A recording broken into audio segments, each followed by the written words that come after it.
الحمد للہ رب العالمین والصلاة والسلام علی نبینا محمد صلی اللہ علیہ وسلم وعلی آلہ وصحبہ اجمعین۔ میرے محترم بھائیو،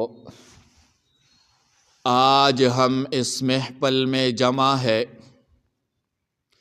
تاکہ ایک مومن کو الوداع کہے۔ یہ لمحہ ہمیں یاد دلاتا ہے کہ دنیا عارضی ہے اور ہر انسان کو موت کا سامنا کرنا ہے، جیسا کہ اللہ تعالیٰ فرماتے ہیں کل نفس ذائقۃ الموت وانما توفون اجورکم یوم القیامۃ۔ ہر جان کو موت چکھنی ہے اور تمہیں تمہارے اعمال کا بدلہ قیامت کے دن دیا جائے گا۔ یہ آیت ہمیں یاد دلاتی ہے کہ موت ناگزیر ہے اور ہم سب کو اپنے اعمال کا حساب دینا ہوگا۔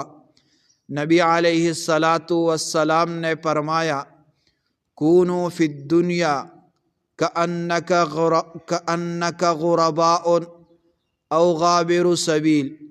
دنیا میں ایسے رہو جیسے تم اجنبی ہو یا راستے سے گزرنے والے مسافر ہو۔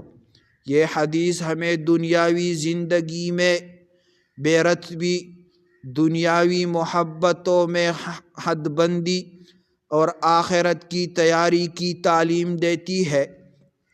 مرحوم کے لیے ہمارا فرض ہے کہ ہم اس کے لیے دعا کریں، اس کی مغفرت طلب کریں اور صدقہ جاریہ کریں، کیونکہ نبی علیہ الصلاۃ والسلام نے فرمایا اذا مات ابن آدم انقطع عملہ الا من ثلاث صدقۃ جاریۃ او علم ينتفع به او ولد صالح یدعو له۔ جب آدم کا بیٹا یعنی انسان مر جاتا ہے تو اس کے اعمال ختم ہو جاتے ہیں سوائے تین چیزوں کے: صدقہ جاریہ، علم جس سے فائدہ ہو، یا نیک اولاد جس کے لیے دعا کرے۔